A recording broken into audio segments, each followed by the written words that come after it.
अम्मी जी। हाँ जी बेटे। अम्मी जी अज अपने ਧੀਆਂ ਪੁੱਤਰਾਂ ਨੂੰ ਕੀ ਕਹਿਣਾ ਚਾਹੋਗੇ जी?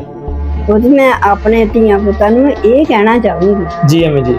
ਕਿ ਪੁੱਤ ਕਦੀ ਕਿਸੇ ਦਾ ਹੱਕ ਨਾ ਮਾਰੋ, जी अम्मी जी। ਕਿਸੇ ਦਾ ਦਿਲ ਨਾ ਦਿਖਾਵੋ। जी अम्मी जी। ਕਿਸੇ ਗਰੀਬ ਦੇਖ ਕੇ ਵੀ ਇਹਦਾ ਕੋਈ ਸਹਾਰਾ ਨਹੀਂ ਹੈਗਾ, जी अम्मी जी। ਕਿਹੜਾ ਕੋਈ ਸੁਣਨੇ ਵਾਲਾ ਆ जी अम्मी जी। ਤੇ ਉਹਦਾ ਹੱਕ ਮਾਰ ਲਓ। जी अम्मी जी। ਕਿ ਪੁੱਤ ਉਸ ਗਰੀਬ ਦੀ ਜਿਹੜਾ ਹੱਕ ਮਾਰਿਆ ਹੋਊਗਾ जी अम्मी जी। ਉਹ ਨਾ ਵਿਚਾਰਾ ਗਰੀਬ ਰੋ ਰੋ ਕੇ हाँ जी। ਅੱਲਾਹ ਤਾਲਾ ਕੋਲ ਉਹਦੀ ਫਰਿਆਦ ਜਾਊਗੀ जी अम्मी जी। ਕਿ ਵਾਰੀ ਤਾਲਾ ਮੇਰਾ ਤਾਂ ਤੇਰੇ ਬਗੈਰ ਕੋਈ ਵੀ ਨਹੀਂ ਹੈਗਾ जी अम्मी जी।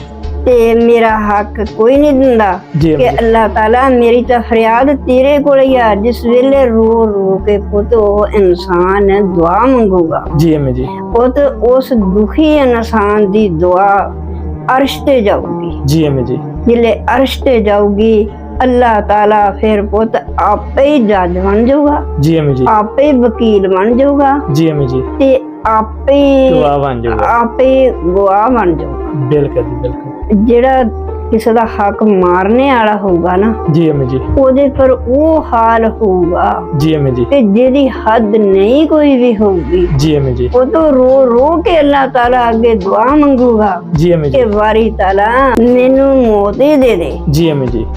ਉਹਨੂੰ ਮੌਤ ਨਾ ਆਊਗੀ, जी ਉਹ अम्मी जी। ਰੋ ਰੋ ਕੇ ਦੁਆ ਮੰਗੂਗਾ ਕਿ ਅੱਲਾਹ ਮੈਨੂੰ ਮੌਤ ਹੀ ਆ ਜਾਵੇ। बिल्कुल जी। ਉਹਨੂੰ ਮੌਤ ਨਾ ਆਊਗੀ। ਜਿਹੜਾ ਖਬਰ ਲੈਣ ਵੀ ਆਊਗਾ ਪੁੱਤ जी अम्मी जी। ਉਹ ਵੀ ਦੁਆ ਮੰਗੂਗਾ ਕਿ ਬਹੁਤ ਦੁਖੀਆ, ਇਹਦੀ ਤਕਲੀਫ ਸੁਣ ਕੇ ਸਾਡੇ ਕੋਲੋਂ ਬਰਦਾਸ਼ਤ ਨਹੀਂ ਹੁੰਦੀ जी अम्मी जी। ਕਿ ਵਾਰੀ ਤਾਲਾ ਇਹਨੂੰ ਮੌਤ ਹੀ ਦੇ ਦੇ। बिल्कुल जी। ਜਿਹਨੇ ਕਿਸੇ ਨੇ ਹੱਕ ਮਾਰਨਾ ਕਿਸੇ ਗਰੀਬ ਦਾ, जी अम्मी जी। ਉਹਨੇ ਮਹੱਲ ਚਵਾਰੇ ਤੇ ਨਹੀਂ ਨਾ ਬਣਾ ਲੈਣਾ। नहीं बना रहे जी। ਜੇ ਮਹੱਲ ਚਵਾਰੇ ਵੀ ਉਹ ਬਣਾ ਲਊਗਾ जी अम्मी जी। ਕਿਸੇ ਦਾ ਹੱਕ ਮਾਰਨੇ ਵਾਲਾ, जी अम्मी जी। ਤੇ ਸਕੂਨ ਤਾਂ ਫਿਰ ਵੀ ਨਹੀਂ ਰਹਿਣਾ। नहीं मिल रहा है।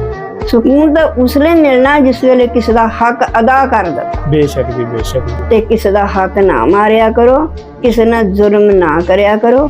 ਮੇਰੀਓ ਬੱਚਿਓ, ਮੇਰੇ ਬੱਚਿਓ, ਸਾਰਿਆਂ ਨੂੰ ਮੇਰੀ ਵੀਡੀਓ ਸਾਰਿਆਂ ਨੂੰ ਸ਼ੇਅਰ ਕਰੋ। ठीक हो गया।